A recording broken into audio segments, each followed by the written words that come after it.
Alrighty, well, the whole curtain situation turned into a bit of a bloody dismal mess, to be honest. To be honest, it's below the standard I would expect for myself. Now, there's a bit of a reason behind this, and this is another one of these hard lessons learned that you never notice until you actually go to use. First of all, when you get these cheap hooks with these so-called removable tabs, you know what happens with those removable tabs? You stick them on and they fall off 5 minutes later. So, they're useless. So I put some double-sided tape on there. I got some cheap dollar store, double-sided tape there. Put that on, and it's foam, so you got a little bit of a, you can deal with the dimples or any uneven spots or whatever, and a little bit of flexibility there in that foam, and it still doesn't really help because there was a hook that was sort of like full on looped around like that. It really went, and that would have been good. I don't need that. I only need the cheap ones. Yeah. Well, you see, here's part of the hard learning curve. Vertical ends down about here. Then you hit a 15-degree angle, then you hit a 30-degree angle, and then you go right over. Now, where do you need your curtain to be? If it starts down here, it's pointless because you're showing a big gap. So then you stick it up here. But see, the trouble is these are 90 degrees by manufacture. So then you got a 30-degree angle, followed by a 30-degree angle, followed by bump, whoops, out it comes.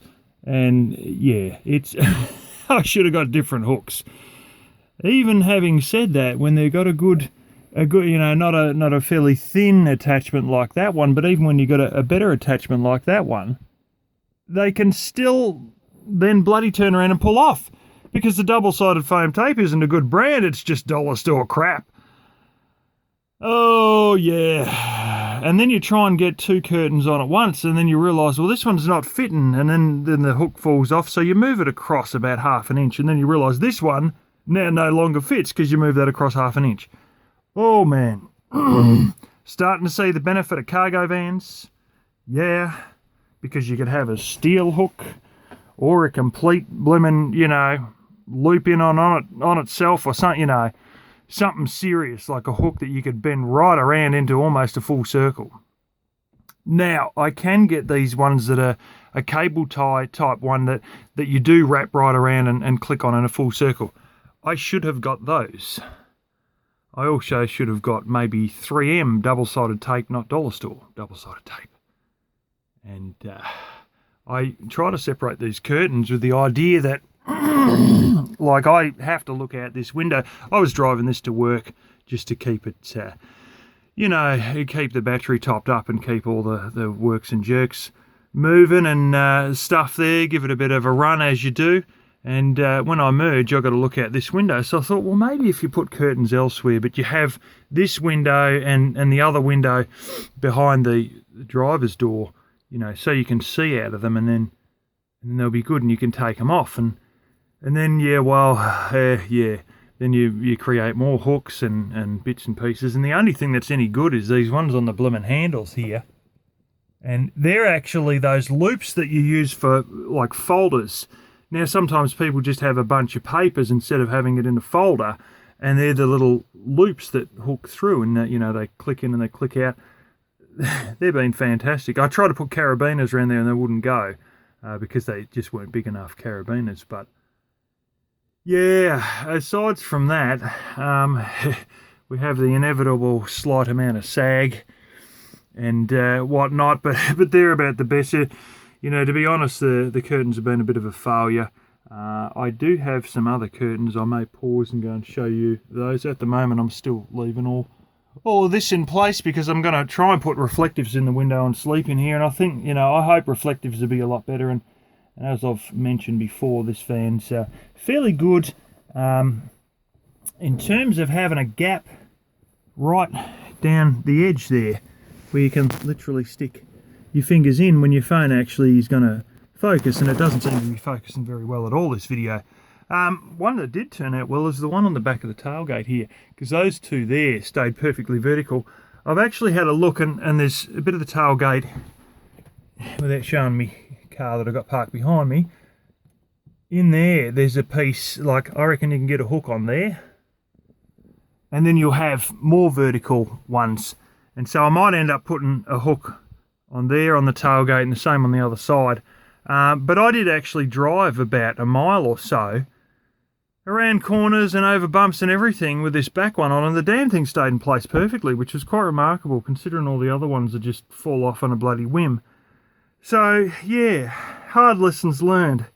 First of all, decent double-sided tape. Second of all, don't use removable hooks. Third of all, don't get a hook that just goes 90 degrees like that. Get one that curls right up, or a cable one where you've actually, you know, it'll clip in, or there's these ones that sort of got a little bit that drop down and click in. And, you know, yeah, will I bother dealing with them?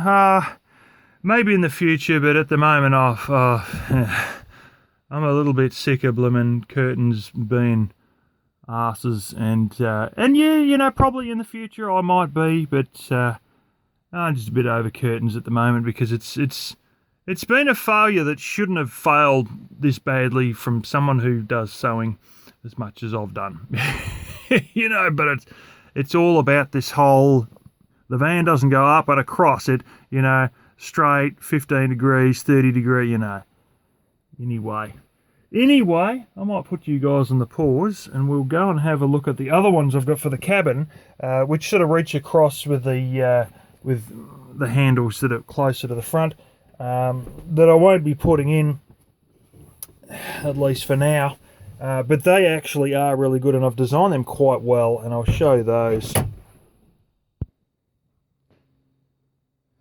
Alrighty, so these are the other curtains. I've got a bit of string line there, bricky string line that's going to hold it between the two sides. As you can tell, she's all nicely black. Now, this is the interesting part here. Fairly hard to see until you get up close. The overlap. I've deliberately made these to have a fairly decent sized overlap between the two curtains, as you can see once again there. What else I've done too, I bought some Velcro and I thought it was sew on, and it's actually stick on Velcro. So yeah, there's a bit there, another bit, more dollar store crap. I hope it's actually sticking. Need to give it 24 hours to stick, and it's been here for about 2 days. Yeah, that should work. I don't think that's going to fall off. I think if you hold the tabs it'll be right, but you know, let's look at the overlap there.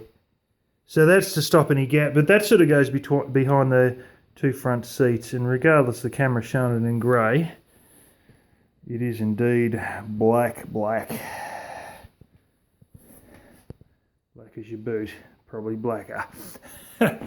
So anyway, that's all out of brand new fabric that I got with a voucher I got for buying all those bed sheets actually. And yeah, so anyway, that's the whole thing on the curtains. The the back one and the front one are all right. The side ones are sort of a bit of a failed exercise, and I may well go and do better ones in the future. But I've just, you know, when you do something and it turns into a bit of a mess and you just get sick of it, I'm sort of at that point, and I've got other projects that I need to get onto as well that may have a little bit more priority than just another bunch of curtains anyway.